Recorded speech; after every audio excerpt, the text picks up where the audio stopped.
नमस्कार दोस्तों, स्वागत है आपका प्रॉपर्टी मिश्रा शो में। मैं हूं आपका दोस्त और होस्ट प्रदीप मिश्रा। आज हम रियल एस्टेट एडवर्टीजमेंट और मार्केटिंग कंप्लायंस की पूरी डिटेल में समझ करेंगे।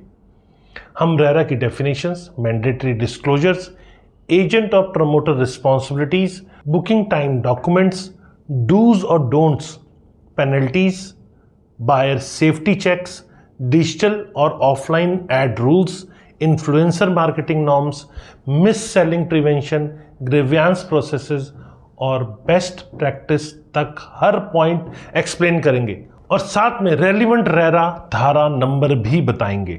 वीडियो को लास्ट तक देखिएगा क्योंकि ये टेक्निकल है थोड़ा। जब पूरा लास्ट तक देखेंगे तब चीज़ें क्लियर होगी। आधे में नीचे कमेंट डाल के मत लिख दीजिएगा, पहले पूरा देख लीजिए। नहीं समझ में आएगा तब कमेंट लिखिएगा, या समझ में आ जाएगा तो अच्छा है, आपको समझ में आया वो भी लिखिएगा। वीडियो पसंद आए तो लाइक कमेंट शेयर ज़रूर कीजिएगा, जिससे ज़्यादा से ज़्यादा लोग इस नॉलेज का फ़ायदा उठा पाएँ। और फ्यूचर में अगर रेगुलर ऐसे इन्फॉर्मेटिव वीडियोस देखना चाहते हो तो चैनल को सब्सक्राइब कर लो। तो चलिए शुरू करते हैं। नमस्कार, मैं हूं प्रदीप मिश्रा। प्रॉपर्टी मिश्रा शो में आपका स्वागत है। यहाँ हम आपको प्रॉपर्टी और प्रॉपर्टी मार्केट की हकीकत बताते हैं। नो बकवास, डायरेक्ट काम की बात। चलिए शुरू करते हैं। सबसे पहले रेरा और यूपी रेरा की बेसिक फाउंडेशन, धारा 2, धारा 3, धारा 9, धारा 10, धारा 11 और धारा 12 के बारे में।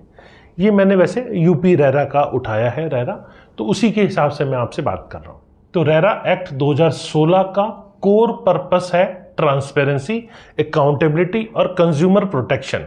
धारा 3 कहती है कि जब तक प्रोजेक्ट रेरा में रजिस्टर्ड नहीं है तब तक एडवर्टीजमेंट, मार्केटिंग, बुकिंग या सेल अलाउड नहीं है। धारा 9 के अनुसार रियल एस्टेट एजेंट को रेरा में रजिस्टर्ड होना मैंडेटरी है, तभी वो रजिस्टर्ड प्रोजेक्ट का प्रमोशन या बुकिंग कर सकता है। अब धारा 10 एजेंट की ड्यूटीज को डिफाइन करती है और धारा 11 प्रमोटर की रिस्पॉन्सिबिलिटीज बताती है। धारा 12 कहती है कि एडवर्टीजमेंट या प्रोस्पेक्टस में दी गई इंफॉर्मेशन ट्रूथफुल और वेरीफाइबल हो। फॉल्स क्लेम पर एक्शन पॉसिबल है।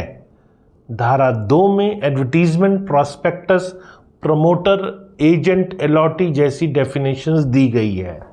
चलिए अब थोड़ा सा डिटेल में और बात कर लेते हैं। एडवर्टीजमेंट में मैंडेटरी डिस्क्लोजर, धारा 11 और धारा 12 और धारा 34, जो कि राज्य रेरा दिशा निर्देश के अनुसार हर मीडियम में कुछ न कुछ डिस्क्लोजर क्लियरली दिखाना या बोला जाना जरूरी है। प्रोजेक्ट का रेरा रजिस्टर्ड नेम और project RERA registration number, RERA portal reference जैसा कि स्टेट रेरा ने प्रेस्क्राइब किया हो, क्यूआर कोड और कलेक्शन एस्क्रो अकाउंट रेफरेंस अगर स्टेट गाइडलाइन प्रेस्क्राइब करे तो प्रमोटर का नाम और contact detail as applicable, agent advertisement में एजेंट का नाम और agent RERA registration number mandatory है। धारा 9 और धारा 10 के कंटेक्स्ट में मैं ये बात कर रहा हूँ। इसी कंटेक्स्ट में disclosures, redeemable font size, proper contrast, adequate duration और प्रोमिनेंट प्लेसमेंट में हो। ये हिडन या फास्ट स्क्रोलिंग नहीं। धारा 11 के अंदर प्रमोटर की रिस्पॉन्सिबिलिटी है कि एडवर्टीजमेंट डिटेल एक्यूरेट हो। धारा 12 कहती है कि फॉल्स और मिसलीडिंग एडवर्टीजमेंट पर लायबिलिटी तय हो। धारा 34 में अथॉरिटी की पावर है कि ये फॉर्मेट और डायरेक्शंस प्रेस्क्राइब करे जिनका पालन करना होगा। तो चलिए अब मैं आपको मीडियम वाइज कंप्लायंस रूल्स, धारा 12, धारा 34 जो कि प्रिंट न्यूज़पेपर और मैगजीन में RERA ID, project name, promoter name, agent name, RERA ID clearly visible font में हो। टीवी और यूट्यूब वीडियो ऐड में ऑडियो में रेरा डिटेल्स क्लियरली बोली जाएं और स्क्रीन पर एडिक्वेट सेकंड्स तक रीडेबल हो। रेडियो और पॉडकास्ट ऐड में रेरा रजिस्ट्रेशन नंबर और प्रोजेक्ट नेम नॉर्मल स्पीड में बोला जाए। आउटडोर होर्डिंग्स और बिलबोर्ड्स पे RERA ID, project name, promoter name clearly दिखाई दे। Digital ad Google, Facebook, Instagram और एक्स में ऐड क्रिएटिव और लैंडिंग पेज दोनों पर रेरा आईडी होना चाहिए। एसएमएस और व्हाट्सएप कैंपेन में भी प्रोजेक्ट रेरा आईडी और प्रमोटर नेम इंक्लूड करें। वेबसाइट और माइक्रो साइट पर प्रोजेक्ट पेज के टॉप विजिबल एरिया में रेरा आईडी, प्रोजेक्ट स्टेटस और अप्रूवल समरी जरूरी है देना। इन्फ्लुएंसर कंटेंट में ऑन स्क्रीन और डिस्क्रिप्शन दोनों जगह रेरा डिटेल्स मैंडेटरी है। ये नॉर्म्स स्टेट अथॉरिटी डायरेक्शन धारा 34 के तहत फ्रेम गाइडलाइन से डिराइव होते हैं और धारा 12 की ट्रूथफुलनेस रिक्वायरमेंट हर मीडियम पर लागू होती है। चलिए अब बात करते हैं कंटेंट एक्यूरेसी और क्लेम गाइडलाइंस की। जी हाँ, धारा 12, धारा 14 carpet area, built up area, super built up area और ये सब क्लियरली डिस्टिंग्विश करें। प्राइस कारपेट एरिया बेसिस पर कम्युनिकेट करें। धारा 14 में एग्रीमेंट और स्पेसिफिकेशंस का एडहेरेंस इंपॉर्टेंट है। Amenities, specification, approval, position time जैसे क्लेम डॉक्यूमेंट्री प्रूफ से वैलिडेटेड हों। गारंटीड रिटर्न, एश्योर्ड बायबैक और फिक्स्ड रेंटल जैसे फाइनेंशियल प्रोमिसेस बिना लीगली परमिसेबल स्ट्रक्चर के एडवर्टाइज ना करें। मिसलीडिंग क्लेम धारा 12 के तहत एक्शनेबल है। सैंपल फ्लैट और एक्चुअल डिलीवरी स्पेसिफिकेशन में डिफरेंस हो तो क्लियरली डिस्क्लेमर दें और एग्रीमेंट कंसिस्टेंट रखें। धारा 14 के अनुसार प्राइसिंग कम्युनिकेशन में बेस प्राइस और applicable tax, floor wise PLC, parking, club house, development charge, stamp duty और रजिस्ट्रेशन चार्जेस ट्रांसपेरेंटली बताएं। हिडन कॉस्ट नहीं होना चाहिए। तो चलिए अब बात करते हैं एजेंट रिस्पॉन्सिबिलिटीज की, डूज और डोंट्स। धारा 9 और धारा 10, धारा 65 और धारा 66 के बारे में। एजेंट केवल रेरा रजिस्टर्ड प्रोजेक्ट प्रमोट करे। धारा 9 प्रमोटर से रिटर्न ऑथराइजेशन लेकर ही प्रमोशन करें। एड कंटेंट प्रमोटर अप्रूव्ड और डाटा वेरीफाइड होना चाहिए। एजेंट अपना रेरा रजिस्ट्रेशन नंबर हर एडवर्टीजमेंट में मेंशन करे। अनरजिस्टर्ड प्रोजेक्ट, अनअप्रूव्ड लेआउट या अनऑथराइज इन्वेंट्री प्रमोट बिल्कुल ना करें। टोकन या booking amount compliant banking challenges से ही कलेक्ट हो। पर्सनल अकाउंट कलेक्शन बिल्कुल अवॉइड करें। वर्बल प्रोमिसेस या ऑफ रिकॉर्ड कमिटमेंट्स ना करें। हर कमिटमेंट लिखित और ऑथराइज्ड हो। लीड कैप्चर और डाटा प्राइवेसी जो रूल्स हैं उनको फॉलो करना है। वायलेशन पर पेनल्टीज जो हैं वो धारा 62 और 66 के चैप्टर नंबर 8 के तहत लग सकती है। एजेंट स्पेसिफिक नॉन कंप्लायंस पर धारा 65 और 66 लागू हो सकती है। चलिए अब बात करते हैं प्रमोटर रिस्पॉन्सिबिलिटीज और डिस्क्लोजर धारा 3, धारा 4, धारा 11 और धारा 14 के बारे में। प्रमोटर एडवर्टीजमेंट में ट्रूथफुल इंफॉर्मेशन दे और approval status up to date रखे। धारा 11 कहता है कि प्रमोटर एडवर्टीजमेंट में ट्रूथफुल इंफॉर्मेशन रखे और अप्रूवल स्टेटस को भी अपडेट रखे। प्रोजेक्ट रजिस्ट्रेशन डिटेल्स धारा 3 और धारा 4 के अंडर एक्यूरेट हो। Sanction plan, layout plan, licence approvals, environment NOCs, height NOC, fire NOC जैसे अप्रूवल्स की स्टेटस क्लैरिटी प्रोवाइड करे। फेज वाइज रजिस्ट्रेशन हो तो फेज क्लियरली मेंशन करना है उसमें। एग्रीमेंट टू सेल में carpet area, payment schedule, delay penalty, possession timeline, OC CC conditions clearly लिखें धारा 13 और धारा 14 के अनुसार। बुकिंग के समय sanction plan, layout specification, payment schedule और कैंसिलेशन पॉलिसी प्रोवाइड करें। ग्रीवेंस रेड्रेसल कॉन्टैक्ट डिटेल्स हमेशा शेयर करें। चलिए अब बात करते हैं बुकिंग टाइम डॉक्यूमेंट्स और प्रोसेस। जी हाँ, धारा 11, धारा 13 और धारा 14 के बारे में। बायर को बुकिंग टाइम पर application form, detail cost sheet, sanction plan और layout, specification list, payment schedule, draft agreement to sale, RERA certificate copy, promoter और agent RERA registration copies provide की जाए। अर्नेस्ट मनी और एडवांस पर limits और terms agreement consistent हो। धारा 13 के तहत अर्नेस्ट मनी और एडवांस पर लिमिट्स और टर्म्स एंड कंडीशंस जो है और टर्म्स एग्रीमेंट कंसिस्टेंट हो।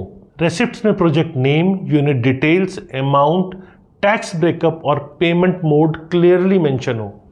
Pre EMI, subvention, construction link plan, structures plain language में समझाना बहुत ज़रूरी है।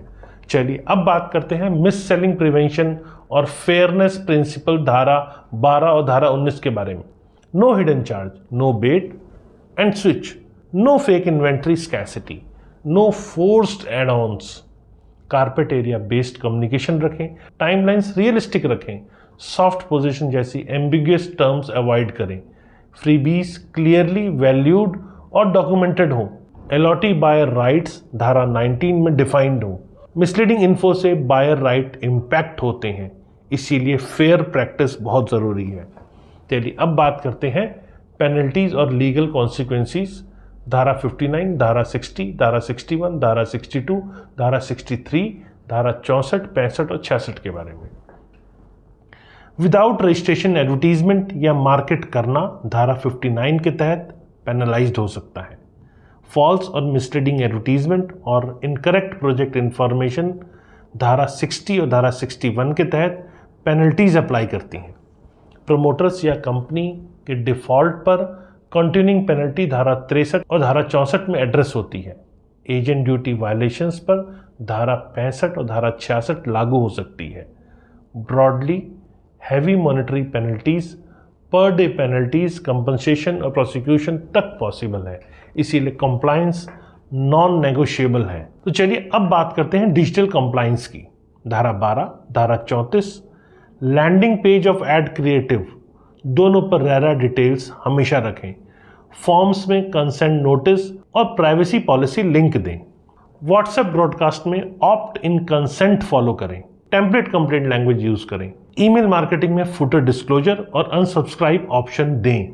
यूट्यूब डिस्क्रिप्शन और पिंड कमेंट में रेरा डिटेल्स और प्रोजेक्ट रजिस्ट्रेशन रेफरेंस दें। रील्स और शॉर्ट्स में शॉर्ट ड्यूरेशन के बावजूद रीडेबल ओवरले में रेरा आईडी दिखाएं। ये बेस्ट प्रैक्टिसेस धारा 12 की ट्रूथफुलनेस और धारा 34 की अथॉरिटी डायरेक्शंस के स्पिरिट में है। इन्फ्लुएंसर और एफिलिएट मार्केटिंग नॉर्म्स धारा 12, इन्फ्लुएंसर को पेड पार्टनरशिप क्लियरली डिस्क्लोज करना होगा, स्क्रिप्ट में एग्जैगरेटेड क्लेम्स नहीं, फैक्ट्स प्रमोटर अप्रूव्ड हो, deliverables on screen RERA ID, project name include करना होगा, एफिलिएट लिंक्स या फ़ोन नंबर पर डिस्क्लोजर दें। मिसलीडिंग एडवर्टीजमेंट धारा 12 के स्कोप में एप्लीकेबल नहीं है। बायर सेफ्टी चेकलिस्ट धारा 19 की बात कर लेते हैं। हर एडवर्टीजमेंट में रेरा आईडी चेक करें।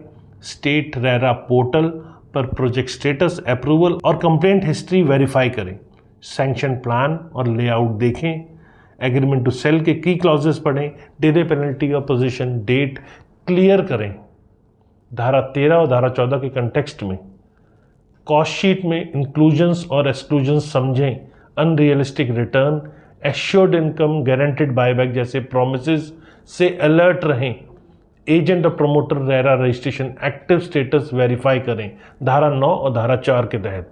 जी हाँ, धारा 12 QR कोड या RERA ID, unreadable size, video ad में disclosure, fast scroll, unapproved creative circulate, promoter authorisation बिना एजेंट एड्स, एक्चुअल स्पेसेस में एक्स्ट्रा फीचर्स दिखाना फिक्सेस है। Standard disclosure panel, minimum font size, on screen seconds, pre release legal review, creative version control और approval log maintain करना ताकि धारा 12 की truthfulness और नॉन मिसलीडिंग रिक्वायरमेंट मीट हो पाए। कंप्लेंट ऐड वर्कफ्लो धारा 11 और धारा 34 कहता है कि प्रमोटर अप्रूव्ड डाटा पैक तैयार करें, लीगल चेकलिस्ट और डिस्क्लोजर टेम्पलेट फाइनलाइज करें, क्रिएटिव डिज़ाइन में डिस्क्लोजर ब्लॉक इंटीग्रेट करें, मीडियम वाइज स्पेसिफिकेशन अप्लाई करें, रेगुलरली लीगल रिव्यू करें, कैंपेन लाइव करें, लॉग्स, स्क्रीनशॉट्स और क्रिएटिव रिपोजिटरी ऑडिट ट्रायल के लिए स्टोर करें, पीरियोडिक मॉनिटरिंग और करेक्शन करें। ये गवर्नेंस अप्रोच प्रमोटर की ड्यूटी धारा 11 और अथॉरिटी डायरेक्शंस धारा 14 के अनुरूप है। चलिए अब बात करते हैं special cases under construction, ready to move, resale, धारा 3, धारा 4, धारा 11 और धारा 14 के बारे में।